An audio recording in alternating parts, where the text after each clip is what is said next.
Hey guys, welcome back for another video. What we're going to be doing today is we'll be taking an in-depth look at our 2025 to 26 Florida State Seminoles football team. We're going to completely break down their schedule, go game by game, trying to predict the outcome for every single game. Which games are going to win, which games are going to lose, and which games could potentially be toss-ups as of right now. And what we're doing is we are using FanDuel's Vegas prediction. So who Vegas favors is the favorable team, the underdog, or the toss-up matchups. And we're going to completely break down the roster, break down all of the offseason news. First things first, though, make sure to hit that like button. Make sure to subscribe. If you have any comments about Florida State, their schedule, anything else, drop it below, and I'm going to make sure to respond to every single one of them. Florida State has been in the offseason headlines a lot this offseason so far.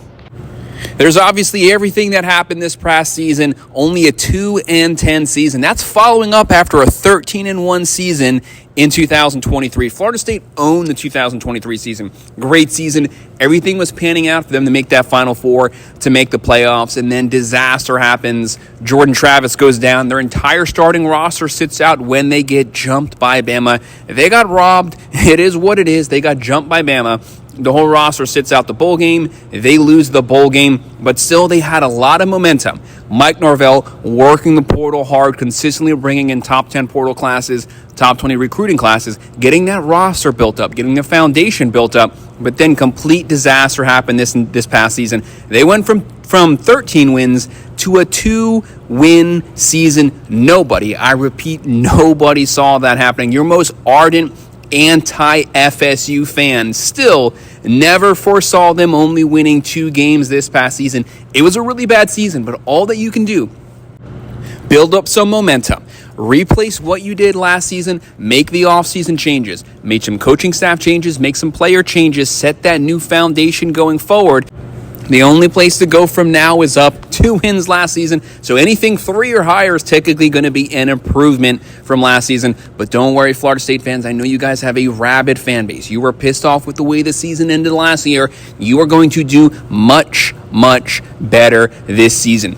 Do I foresee you making the playoffs this season? No, but that's fine. You don't have to make the playoffs. Just continue to take those steps forward. As of right now, Vegas is predicting about a 6 to 7 win season for Florida State. I'm seeing about 7 to 8 wins. They made changes in the offseason. They bring in Castellanos from Boston College. He's not been named the starter yet, but he's probably going to be the starter going forward. He's just a Band-Aid for Florida State to get those 4 or 5-star guys in, build up that quarterback recruiting competition, have a fresh starter coming in next season, but let Castellanos be the bridge to setting that foundation. He's not a great passer. He's about a 55 to 60% completion percentage guy, but it's what he can do with his legs mobility-wise. We know Norvell can work quarterbacks. Yes, it didn't work out with DJU last season, but what he did with Jordan Travis took him from an underdog to basically a Heisman finalist type candidate. Perhaps he can do that with Castellanos. Castellanos can probably get you, maybe 2,500 passing yards in a good, strong season, but he can get you over 1,000 rushing yards. If you doubt it, he's done it before with Boston College's town. He'll have a much improved team. They'll have a better line, better running backs, better wide receivers, a much better defense. Florida State actually didn't have too bad of a defense last season. Yes, they didn't have the defensive line that they were built up to have. The running backs didn't get the push. The line didn't get the push like they wanted them to. But that talent is there. It's ripe for the picking. You just have to fix the quarterback position.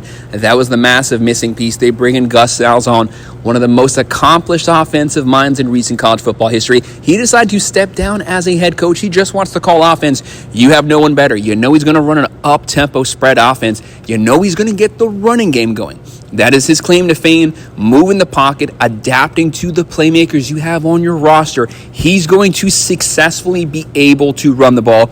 Look for Florida State, I'm going to say, to run for about 170 to 200 yards per game. Emphasis on the running game. The run game is going to open up that play action, going to open up the short passing game. You also bring in Tony Wright to run the defense from Nebraska, a physical, downhill, attacking, aggressive style of defense. Florida State wants to live in the backfield right now. That's going to be their claim to fame on the defensive side.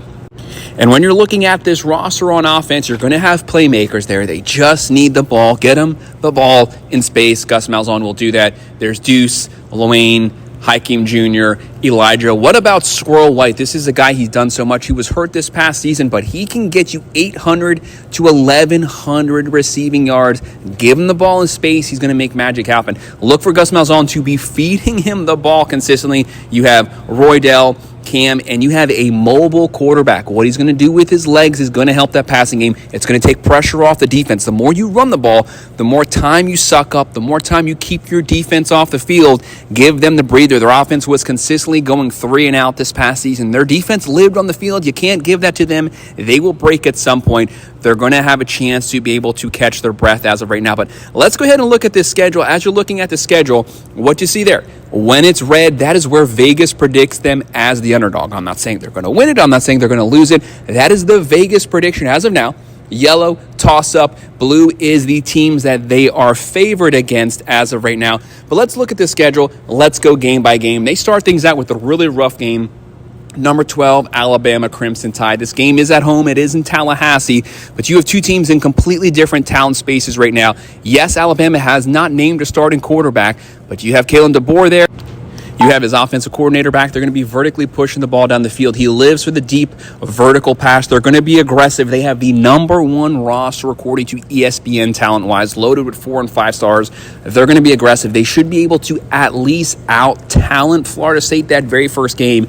Don't worry, Florida State fans. That's a game we're probably going to be a heavy underdog in. It's fine losing that. What that is that's a talent gauge for your season going forward. If you upset Alabama, great. That's going to project you, give you so much momentum going for the rest of the season. But either way, as long as you are competitive that game, you can use that to gauge how some of these other games might fare well. But as of right now, that is the underdog game. And then the next one, we have East Texas A&M Lions. This is a game for you to kind of get things back on track here. You just had the physical Alabama loss. You saw some things that worked, some things that didn't. Now you've had some time to work on them. But look for them to really lean on that running game here. They're probably going to run for about 250 to 300 yards. They will dominate in the trenches. And they have a week off, and then they go to Kent State Golden Flashes. This game is also at home.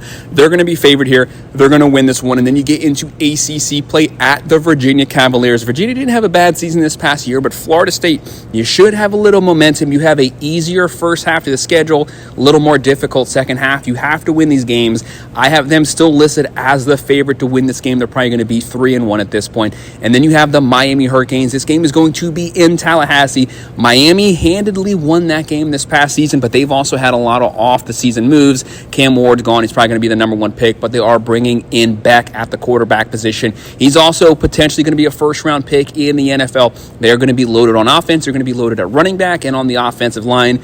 New defensive coordinator. This is a rivalry game, so technically anything can happen, but I think Miami, as of right now, Vegas predicts them to be the favorite team. Not saying they're going to win, not saying they're going to lose, but as of right now, they are still favored to win this game. So Florida State is probably going to drop this one as of the way that things currently sit. Then you have the Pitt Panthers. I have this listed as a toss-up.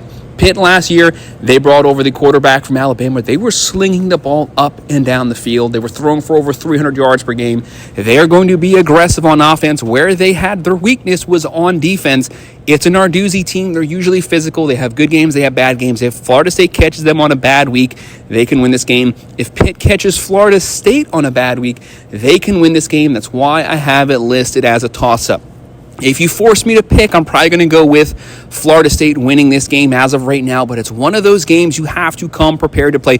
Do not underestimate Pitt or they will beat you. They are perennially a 7 to 8 win team. You got to take this team serious or they can catch you off guard. And then after that, at Stanford Cardinals, this is the game Florida State wants. This is an easy win. They should be able to dominate this game on both sides of the ball. Like I said, get as many wins as you can first half because second half is going to be more difficult. Then they have that bye week. Then the Wake Forest Demons Deacons, they again are going to be the favored team in this matchup. Rack up those ACC wins. Rack it up versus the teams. You are the favorite team. You have to win them. And then when we are moving on to the next game at Clemson Tigers, this is going to be a tough game. As of right now, Vegas does have Clemson as the favorite to win the ACC, to make the playoffs, representing the ACC. Number 2, they have Miami. Clemson's going to be difficult. They lead the nation in returning production from last season. Lead the nation, not just the conference. You have Cade Klubnik. You have Riley calling plays. You have Allen coming over as the defense coordinator. They're going to be talented. Their front seven is going to be aggressive. They're going to be able to run the ball. They have a really good young wide receiver core. They're going to probably beat Florida State. They are the favorite right now. They definitely deserve to be the favorite throughout their schedule this season. Then you have Virginia Tech Hokies. It is a game. I'm going to go with Florida State being the favored team to win this game preseason-wise. But Virginia Tech, sometimes they have a very talented roster. They're an up and down. They did disappoint this past season. There is some talent there, but Florida State should have more talent, and they are familiar with playing them. Then you have at the NC State Wolfpack. This is another team that had a letdown season last year, but they did start out the season ranked. They did start out last season in the top 25, but they let down right out of the gate. Very disappointing season. But the talent's there. They are physical. They usually play good defense. They usually run the ball well. They have some playmakers here. I have this as a toss-up. What version of NC State do we see show up in the 25-26 football season? If they perform up to standard, they can be a difficult win. If they do not perform, Florida State should be able to roll this game. I has it as a toss-up just because we don't know the way that NC State is going to look so far because we're only in the early spring portion right now. Then they finish this season at the Florida State Gators. This is a game they lost last season again. Another rivalry game. It's always difficult to call rivalry games. Anything can happen. We all know that. Florida State, DJ Lagway, he is banged up right now. We don't know the full status of what his injuries are. After 12 games, which team is going to be the healthiest team showing up to play this game? They played a whole season. Florida, just like Florida State, will have a difficult schedule. They're going to be banged up. Who's going to be hurt? Will both teams have their starting quarterbacks? Will all kind of chaos have broken out? Last season was chaos for both teams. DJU played awful. He's not playing. Mertz goes down for Florida State. So Florida. So a lot of crazy things can happen throughout a 12-game regular season. How do these rosters look once we get to that final week? If Florida State is healthy, they can make this game competitive. They can make it a toss-up. But as of right now, I would say Florida has more established veteran players that have been on their starting roster than Florida State does have for this game. That's why they are the Vegas favorite currently right now. But it doesn't mean Florida State can't beat them. I mentioned it several times. Just because Vegas predicts it as a loss now doesn't mean it's going to be a loss once we actually get to November 29. So guys, that's just a quick breakdown and prediction for all of our Florida State games for the 25-26 season. Make sure to hit that like button. Make sure to subscribe. If you have any comments, drop them below, and I will respond to every single one of them. Thank you.